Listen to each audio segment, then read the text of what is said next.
Hello, hello friend. বন্ধুরা, আমার নতুন আরেকটি ব্লগ ভিডিওতে তোমাদের সবাইকে স্বাগত। তো সকালবেলা ঘুম থেকে উঠে সবার আগে মাস্টারি করলাম। মাস্টারি মানে আমার স্টুডেন্টটাকে পড়ালাম। আমার ভাসুরজি পড়িয়ে স্নান টান সেরে পুজো দিয়ে চলে গেলাম আমার কাকা শ্বশুরের ঘরে।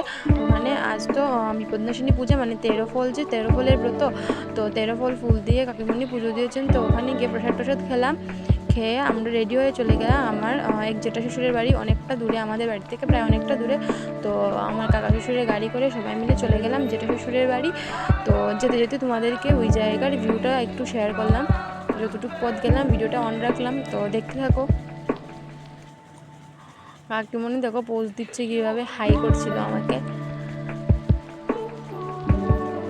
আর যা একটা গরম পড়েছে, কোনো জায়গায় যাবার তো ইচ্ছেই করে না। যেতে হলে রেডিও শাড়ি পরো, তারপর মুখের মধ্যে তো যাই আটা ময়দা মাখো না কেন সব কিছু গলে পরে একদম সব শেষ হয়ে যায়।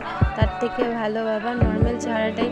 তারপরে আমিও কিছু ময়দা আটা মেখেছিলাম, কিন্তু এই গরমের ফ্লাডে আমার সব মুখের মধ্যে আমার ফ্লাড চলে এসলো আর সব কিছু একদম ধুয়ে গেল। তারপর তোমাদের সাথে কথা বলতে বলতে চলে গেলাম আমার জেঠা শ্বশুরের বাড়ি।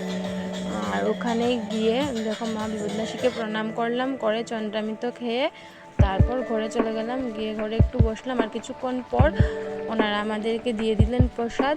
তো মা বিপদনাশিনী প্রসাদ খেলাম, প্রথমে তো ভোগ প্রসাদ খেলাম, খেয়ে তারপর ফলমূল খেয়ে তারপরে খিচুড়ি, একদম পেট পুড়ে খিচুড়ি আর পায়েস খেলাম, একদম মনটা তৃপ্ত হয়ে গেল। কিন্তু এই প্রচণ্ড গরমের মধ্যে মানে আমাদের খাওয়াটাই অসম্ভব ছিল। আর এখানে দেখো আমার ময়না রানী, মানে আমার পুচকি ননদিনটা কীভাবে, মানে আমি বলছিলাম একটু ভিডিও করি তুই খা, তো ও আমাকে খেয়ে গিয়ে পোজ দিচ্ছিল।